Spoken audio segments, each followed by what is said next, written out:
Guys, what's going on? So we're out here, we're gonna do a vlog on what kind of car, Luis?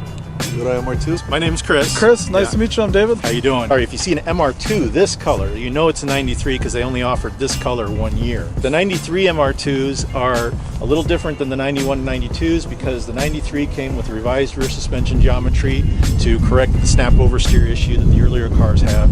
A turbo MR2 from the factory comes with bigger brakes, and it comes with a LSD limited slip differential from the factory as an option. This car has that option. It also has upgraded synchros in the transmission, 3-cone, triple cone synchros instead of the original single cone. Cosmetically, they're the same.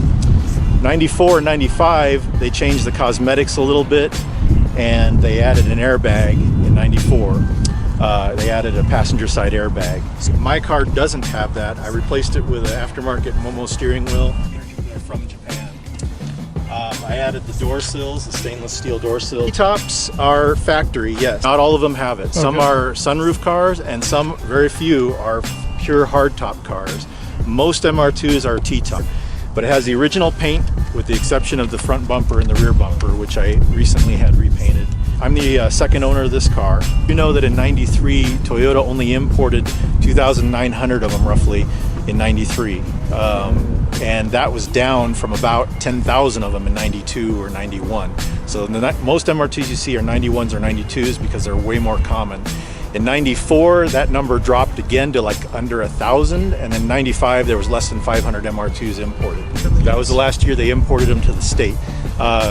There are later MR2s available if you buy them straight from Japan or in the UK or in Australia or somewhere like that.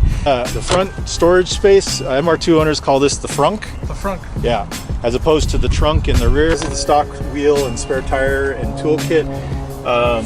This is an aftermarket TRD Toyota strut brace. I've got Coney yellow strut inserts all the way around. I've got iBox springs.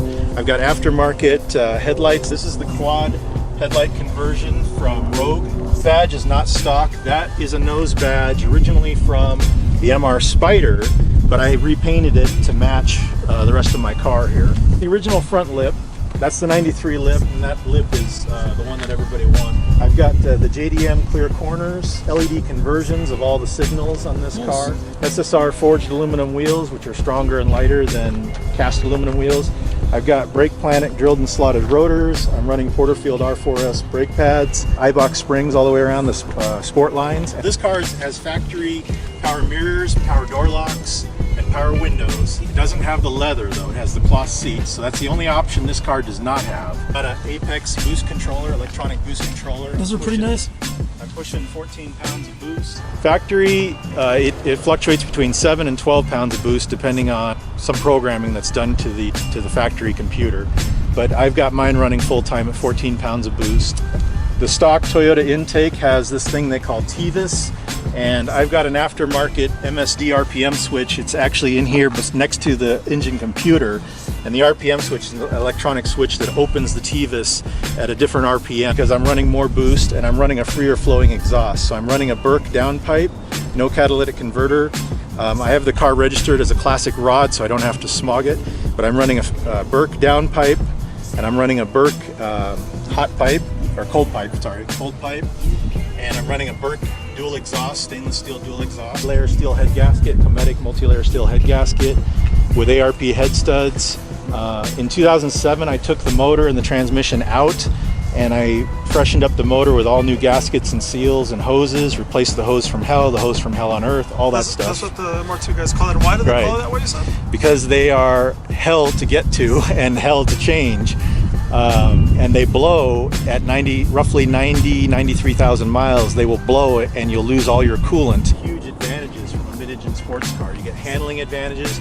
You get so they turn better, they brake better, and they and another side benefit is the exhaust run tends to be shorter, so you get more out of an aftermarket exhaust than a front engine car. Which is a lot faster than the stock gauge.